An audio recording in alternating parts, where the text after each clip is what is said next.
Welcome to today's Explainer. I am absolutely thrilled to have you here because we're looking at a truly fascinating masterclass in life tracking. We're going to examine a highly meticulous journal entry from a writer named Ang. Specifically, this is his week 30 review for the year 2026. Now, a lot of us write down a few thoughts at the end of the week, maybe jot down a quick diary entry, but Ang, he takes this to an entirely different level. His weekly review is this incredible, systematic breakdown of his physical health, his mental clarity, his hobbies, and even his diet. So we're going to unpack exactly how he tracks his life, and more importantly, how he uses that very data to constantly improve. Okay, let's dive into our roadmap for this.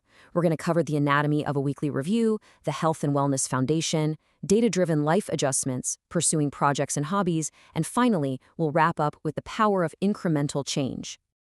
Section 1. Anatomy of a weekly review, a true blueprint for growth. So Ang doesn't treat his weekly review like some dry Dear Diary entry about things that just happened to him. Instead, it's a highly active, living blueprint for personal optimization. At the very core of his philosophy is this strong belief that tracking the micro details of daily life, things like energy levels and mental clarity, actually builds long-term resilience. This proactive focus on health isn't just about avoiding getting sick for him. It's literally the essential foundation required to achieve all of his personal and professional goals.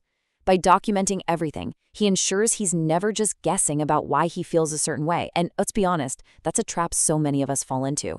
Instead, he actually has the hard data. Section 2. The Health and Wellness Foundation. Take the number 7.0. This represents Ang's average daily sleep.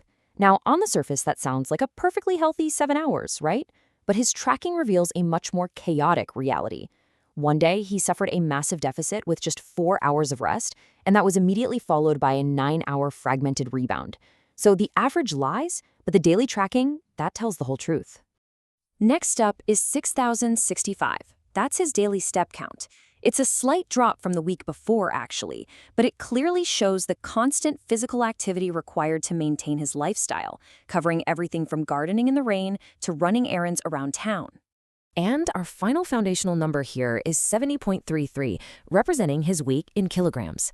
This is up just slightly from 69.96 kilograms the week prior. Tracking this metric really completes the picture of how systematically he monitors the most fundamental pillars of his body: his rest, his movement, and his mass. Section 3. Data-driven life adjustments, or as I like to think of it, troubleshooting life. This brilliantly illustrates how Ang maps out specific cause and effect relationships. This is really where the magic happens. He doesn't just record the data, he troubleshoots it. For instance, his step count dropped because gardening actually triggered a back injury. And his weight going up? Well, that wasn't just water weight. He was eating up to 4 times a day, falling victim to that universally relatable trap, finishing his significant other's leftovers. Identifying these precise root causes allows him to actively pivot, rather than just sitting there wondering why his metrics are drifting off track. To troubleshoot that wildly chaotic sleep schedule, along with the back and buttock pain he was experiencing, he implements a highly actionable step-by-step response. Step 1. Consistent massage and heat pad treatments before bedtime, which, by the way, he noted already brought him much more consistent sleep by the middle of the week. Step 2. Incorporating pumpkin seeds and other supplements moving forward. And Step 3. Actively investigating ways to use short naps to recover deep sleep. He's treating his body exactly like a complex machine that just needs the right recalibration. Now, what's really interesting here is Ang's dietary goal, which follows a highly structured strategy he calls the 22-1 diet. That's 2 parts plants, 2 parts protein, and 1 part carbohydrates. He noticed during the week that his eating habits had kind of skewed toward a 1-1-2 ratio, meaning way too many carbs and not nearly enough plants.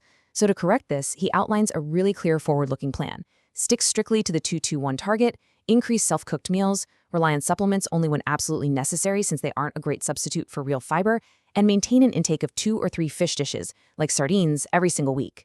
And Ang applies this exact same rigorous troubleshooting to his mental state through systematic mindfulness. He integrates his Stoic philosophy seamlessly into his physical chores. He practices 1 to 3 minutes of sitting meditation, sure, but he also layers walking meditation right into his gardening and practices mental noting while raking leaves. He's stacking his habits, ensuring that even the most mundane yard work becomes a genuine opportunity for mental conditioning. Section 4. Pursuing projects and hobbies. Finding purpose beyond the routine. So, all of that health data we just talked about, it isn't just an end in itself. It's literally the fuel for his mind. For Aang, hobbies are definitely not just idle ways to zone out on a lazy weekend. They are intentional tools. They're designed to build skills, create a profound sense of accomplishment, and add real purpose and satisfaction to his life well beyond the daily routine. Just look at the sheer energetic variety of Aang's multidisciplinary week.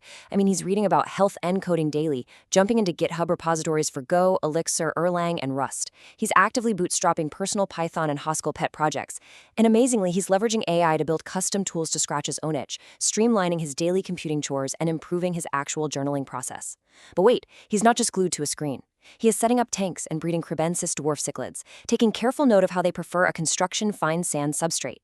And if all of that wasn't enough, he's out practicing macro photography, actively trying to master the telephoto lens on a new mobile camera. The breadth of his curiosity is just absolutely staggering. We can also clearly see this constant forward momentum in how he approaches his physical environment.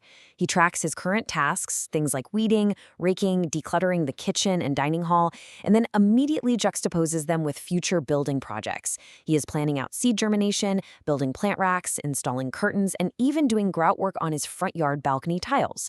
There's literally never a moment of stagnation. His environment is always evolving. Section 5. The power of incremental change, embracing the Kaizen lifestyle. So the crucial point here is that we've zoomed in on all this micro-tracking, but the macro philosophy driving the whole shebang is remarkably simple. Small, incremental changes, if possible, on a daily basis. Whether that's adjusting a fish tank, writing a script in Python, or utilizing a heat pad for back pain, Aang is fully living the Kaizen lifestyle. It's really not about transforming your entire life overnight. It's about taking tiny, intentional, data-backed steps every single day to optimize your existence. Which leaves us with this final, rather provocative thought. If you were to sit down and review your own week right now, with the exact same meticulous honesty that Aang does, what small, incremental change would you make for tomorrow? Would you adjust your diet ratio? Would you finally troubleshoot your sleep? The blueprint is right here. It's entirely up to you to start tracking. Thank you so much for joining me on this explainer, and I absolutely can't wait to dive into our next topic with you.